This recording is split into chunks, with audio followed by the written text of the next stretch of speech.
നമുക്കിന്നൊരു കുഞ്ഞ് frame set ചെയ്തെടുത്താലോ? നമ്മുടെ കുഞ്ഞു കൂട്ടുകാർക്ക് വേണ്ടിയിട്ടാണ് കേട്ടോ. ഫ്രെയിം പൈസ കൊടുത്തൊന്നും വാങ്ങിക്കാൻ പറ്റുന്നില്ല, ആർക്കും ഗിഫ്റ്റൊന്നും കൊടുക്കാൻ പറ്റുന്നില്ല എന്നൊക്കെ പറഞ്ഞിരിക്കുന്ന കുഞ്ഞു കൂട്ടുകാർക്ക് ഇങ്ങനെ ഒന്ന് വീട്ടിൽ ചെയ്ത് നോക്കിക്കഴിഞ്ഞാൽ നിങ്ങളുടെ ഫ്രണ്ട്സിനും ഫാമിലിക്കും ഒക്കെ ഗിഫ്റ്റ് കൊടുക്കാൻ അടിപൊളി ഓപ്ഷൻ ആയിരിക്കും. ഇപ്പം ഞാൻ ഇവിടെ എടുത്തിരിക്കുന്ന ഷീറ്റ് എന്താണെന്ന് എനിക്ക് കറക്റ്റ് അറിയില്ല. ഇത് വീട്ടിലിരുന്നത് ഞാൻ എടുത്തതാണ്.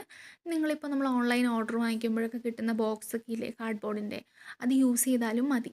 അത് യൂസ് ചെയ്തിട്ട് ഇതുപോലെ വൈറ്റ് പേപ്പറോ അതല്ലെങ്കിൽ വീട്ടിലെന്തെങ്കിലും ഗിഫ്റ്റ് പൊതിയുന്ന പേപ്പറോ കളർ പേപ്പറോ എന്തെങ്കിലും ഉണ്ടെങ്കിൽ ഒന്ന് ആ കാർഡ്ബോർഡ് കാണാത്ത ഭാഗത്തിന് ഒന്ന് മൊത്തം ഒന്ന് ഒട്ടിച്ചു കൊടുക്കുക.